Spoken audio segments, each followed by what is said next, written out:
మరో కాల్ ఉన్నారు. సంతోష్ కాలిఫోర్నియా నుండి కాల్ చేశారు. సంతోష్ గారు. నమస్తే అండి. ఒక 2 పాయింట్స్ ఉన్నాయి మేడం.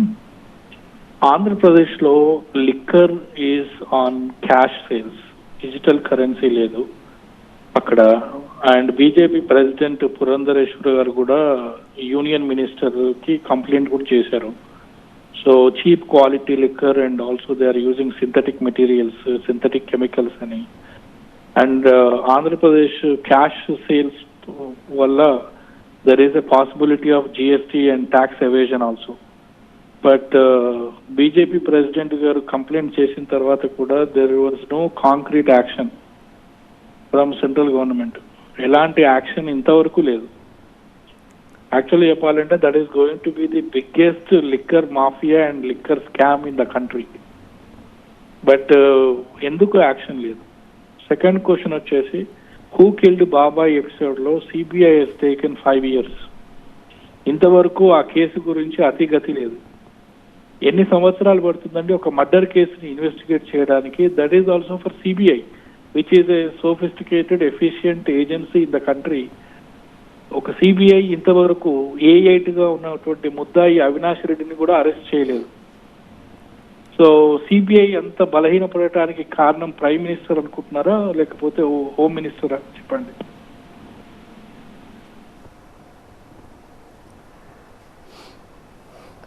రెండు 2014కి ముందు ఉన్నటువంటి అంటే ఈ కేంద్ర దర్యాప్తు సంస్థలు కానీ కేంద్ర సంస్థలు ఏవైతే ఉన్నాయో వాటి పనితీరుని 2014 నుంచి ఇప్పుడు 2024 వరకు కనుక మీరు పోల్చుకుంటే తేడా అనేది మీకు చాలా సుస్పష్టంగా ఉంటుంది. లేదంటే వారు ఇంకొక సపరేటెడ్ దీనిపైనే కనుక ఇంకా కొంచెం ఎక్కువ సమయం ఇస్తే మళ్ళీ నేనే తిరిగి వచ్చి మీకు ఆ తేడాన్ని కూడా చెప్తాను. ఎందుకంటే ఇది ఒక నిమిషంలో పూర్తి చేసేటటువంటిది కాదు. ఓవరాల్గా చూస్తే ఈరోజు కూడా నరేంద్ర మోదీ గారు ప్రధానమంత్రి గారు ఒకటే చెప్పారు, కేంద్ర దర్యాప్తు సంస్థలు తప్పు చేసినటువంటి వాటిని ఎవరిని కూడా వదిలిపెట్టే ప్రసక్తి లేదు. రెండోది, భారతీయ జనతా పార్టీ అధికారంలోకి వచ్చిన తర్వాత ఇదివరకు కేంద్ర దర్యాప్తు సంస్థలు, కేంద్ర సంస్థలు, పిఎస్సీలు ఇలాంటివన్నీ కూడా అప్పుడులో ఉన్నటువంటి కాంగ్రెస్ ప్రభుత్వం మరీ వారి చెప్పు చేతుల్లో పెట్టుకుంది. కానీ నేడు ఆ పరిస్థితి లేదు. కేంద్ర దర్యాప్తు సంస్థలకి వాటికి ఒక ఇండివిజువాలిటీ ఉంది.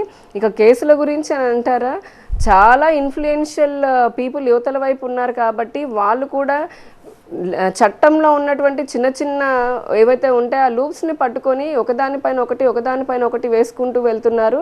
కానీ ఏ రోజుకైనా సరే నిజం ఖచ్చితంగా బయటపడుతుంది. చాలా సందర్భాల్లో చూసాము, సత్యమే గెలుస్తుంది. కాబట్టి ఆ సంస్థలు అతి తొందరలోనే వాటి పని అవి పూర్తిగా చేసుకుంటే వాటికి ఆ స్వతంత్ర అధికారాలు కూడా ఎప్పుడో కేంద్ర ప్రభుత్వం ఇచ్చివేసింది.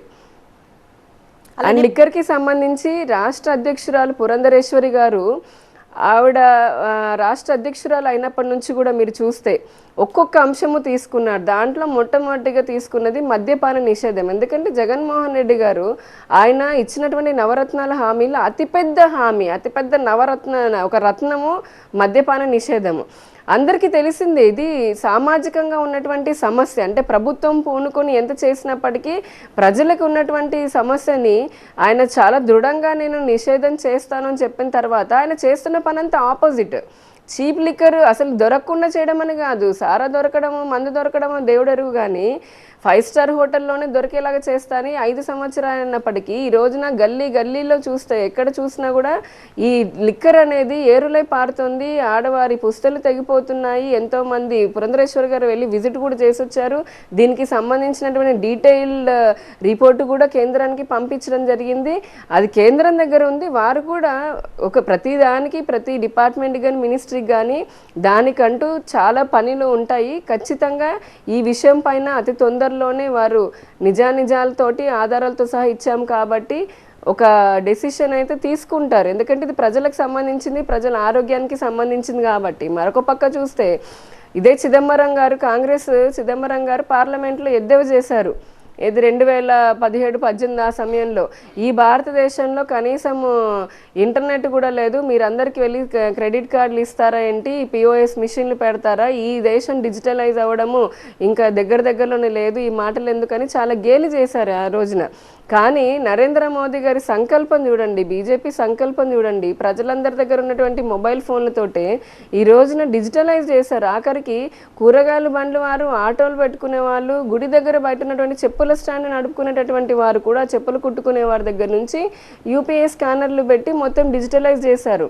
అంటే నల్లధనం ఏదైతే ఉందో, అలాగే ఈ కరప్షన్ ఏదైతే ఉందో దాన్ని తగ్గించడం కోసం అని చెప్పని ఆయన ఎంతో డిజిటలైజ్ చేస్తుంటే, ఇక్కడ ఆంధ్ర రాష్ట్రంలో మటుకు ఇంకా వైన్ షాప్లో, లిక్కర్ షాపుల్లో ఈ క్యాష్ని తీసుకోవడం అనేది కూడా కేంద్రానికి రాయడం జరిగింది. హోప్ఫుల్లీ తొందరలోనే ఖచ్చితమైనటువంటి డెసిషన్ అనేది ఖచ్చితంగా తీసుకుంటారు.